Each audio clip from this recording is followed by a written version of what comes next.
Hi guys, be the bull welcomes you again. Yes, ये जो stock है वो 68% अपने ऑल टाइम हाई से करेक्ट हो चुका है और शायद ये मौका हो सकता है। हालांकि गाइस सारी बात करेंगे उससे पहले मेरी चैनल पर नए हैं तो प्लीज़ सब्सक्राइब करिए, लाइक करिए और आपके सारे कॉन्टैक्ट्स में मेरी चैनल शेयर करिए ताकि उनकी भी स्टॉक मार्केट की जर्नी और भी ज़्यादा कॉन्फिडेंट, सक्सेसफुल और अवेयर हो पाए।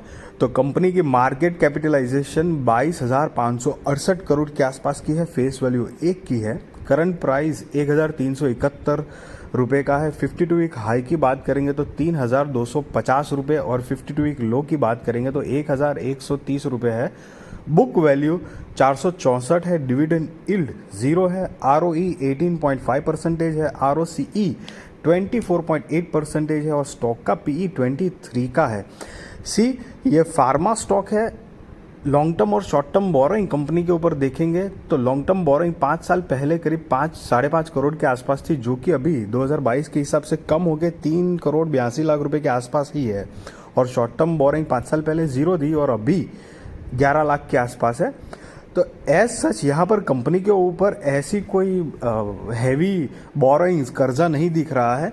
और कंपनी का बिजनेस अगर देखेंगे तो ग्रेजुअल ग्रोथ डेफिनेटली है। कंपनी की अगर सेल्स की बात करेंगे तो वैसे एवरी ईयर कंपनी सेल्स में बढ़िया से जंप ले रही है, बट ट्रेलिंग 12 मंथ्स का जंप देखेंगे, सेल्स देखेंगे तो 3,934 करोड़ का है, जो कि एक साल पहले 4,400 करोड़ के आसपास का था। उसके एक साल पहले 3,400 करोड़ के आसपास का था। वहीं पर नेट प्रॉफिट भी 983 करोड़ का नेट प्रॉफिट है इस साल, ट्रेलिंग 12 मंथ्स। एक साल पहले 1,212 करोड़ का, उसके एक साल पहले 997 करोड़ का, उसके एक साल पहले 773 करोड़ का। तो कभी कभार ऐसे एक आधा साल प्रॉफिट कम ज़्यादा ऐसे होना, that can be understand guys. ऐसा नहीं है कि मतलब एक साल का नेट प्रॉफिट पिछले साल के नेट प्रॉफिट का रिकॉर्ड तोड़ नहीं पाया, मतलब अब कंपनी ख़त्म हो जाएगी। It's not like that. यहाँ पर सबसे इम्पॉर्टेंट बात यह है कि शेयर होल्डिंग पैटर्न भी अगर देखेंगे मार्च 2023 के हिसाब से तो 57.86% प्रमोटर्स के पास होल्डिंग है। एफआईआईज 4.33% है। डीआईएस की बात करें तो 23.23% है और पब्लिक 14.59% है। यहाँ पर अगर एफआईआईज और डीआईएस की बात करेंगे तो 2 साल का अगर देखेंगे तो मार्च 2021 में एफआईआईज की होल्डिंग 11.87 थी और डीआईएस की होल्डिंग 11.25 थी।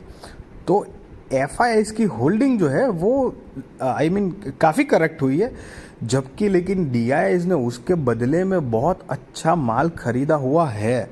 मतलब यहाँ पर डीआईएस जो है ना वो काफ़ी बहुत ज़्यादा बुलिश है। मतलब 2 साल में करीब डबल से भी ज़्यादा अपनी स्टेक करी है, जबकि एफआईआईएस जो है वो तभी भी 4.4 मतलब 4.33% के आसपास है। और इनफैक्ट पब्लिक का भी कितना स्टेक जो है वो उसी, अगर मार्च में देखेंगे 21 में तो 18.83% के 63% के आसपास था, जो कि कम हुआ है। उसमें से भी 3-4% जो है वो डीआईएस ने ले लिया है, जबकि प्रमोटर्स जो है वो सस्टेनेबल मोड पे है।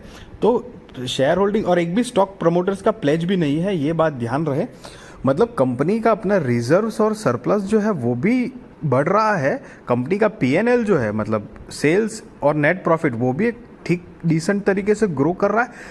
ये मैं इसलिए कह रहा हूँ क्योंकि जिस हद के साथ कंपनी का स्टॉक इतना ज़्यादा करेक्ट हुआ है, उतना होना एक्चुअली मेरे हिसाब से नहीं होना चाहिए। रिजर्व एंड सरप्लस भी देख लीजिए आप। 5 साल पहले 2,394 करोड़ के आसपास था, जो अभी 7,141 करोड़ के आसपास है। टोटल एसेट भी 5 साल पहले 2,929 करोड़ के आसपास थी, जो कि अभी 7,834 करोड़ के आसपास की टोटल असेट है कंपनी के पास। तो company any how progressive mode पे है। ये इतनी सारी गिरावट है, मैं अपना ओपिनियन बनाऊं तो ये एक अपॉर्चुनिटी टाइप ऑफ तो है। देखिए, ये फार्मा सेक्टर का है, मतलब फार्मास्यूटिकल सेक्टर को बिलोंग करती है। यही सेक्टर का जो सेक्टर लीडर स्टॉक है डीवीज लेबोरेटरी, वो भी अपने ऑल टाइम हाई से करीब 35-40% करेक्टेड तो है, अभी भी है।